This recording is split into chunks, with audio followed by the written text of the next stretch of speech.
and welcome to today's Nairobi News Bulletin. My name is Modoni Mushiri. The Kenya Defense Forces says that its officers repulsed an early morning attack on its camp in Kulbiyow in the lower Juba region of Somalia. Al-Shabaab forces are said to have attacked the camp at 5 a.m. today, and despite an earlier statement by militants that they had killed many and taken over the camp, KDF has denied these reports. Speaking to NTV, KDF spokesperson Lieutenant Colonel Paul Njuguna insisted that the troops on the ground had everything under control. Despite international media reports that dozens of soldiers lost their lives in the dawn attack, with Al-Shabaab claiming to have overrun the base situated at the border of Kenya and Somalia, the Kenya Defense Forces says that it is in control of the situation and is doing all it can to contain the battle going on at the camp at the moment. About this particular attack, was there no intelligence? Like I said, we have repulsed the enemy. That means we were ready. We have been ready. We are always ready.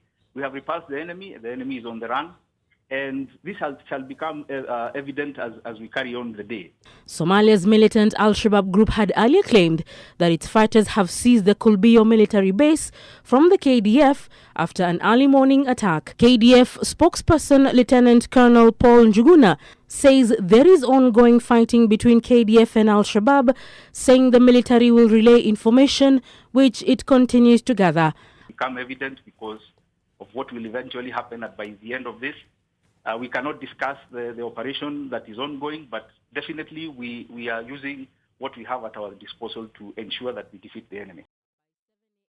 And the Kenya Red Cross has launched a 1 billion shillings appeal to help 2 million Kenyans who are adversely affected by the current drought situation in the country. The Red Cross Secretary General Abbas Gulay says the money needed will be sent directly to the victims of drought and famine in at least 23 counties countrywide. We are part and parcel of this government. We are part and parcel of these countries.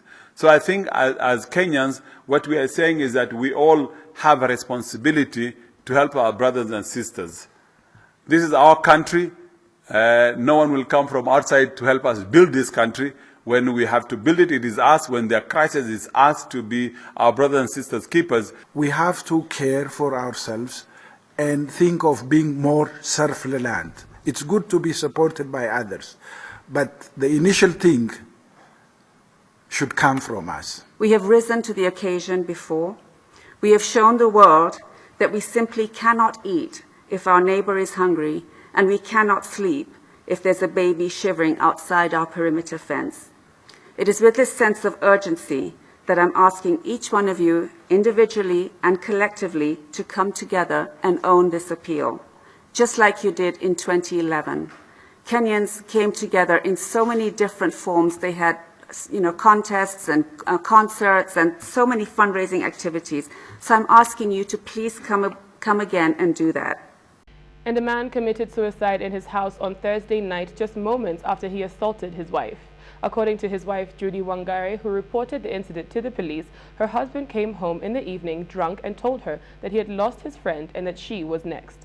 The 29-year-old man started to punch his wife while their 2-year-old daughter watched, but the woman managed to pick up her daughter and sought refuge at one of their neighbors' houses. He later committed suicide.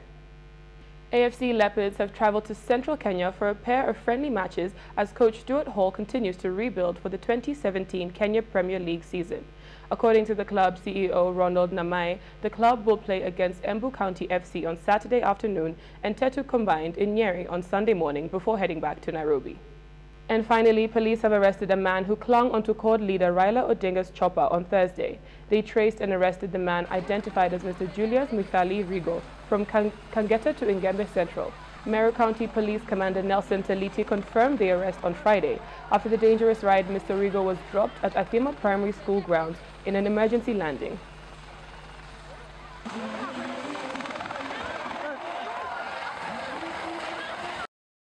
And that's it for us for now. For these and more stories, log on to www.nairobinews.co.ke. I'm Modoni Mushiri. Have a good weekend.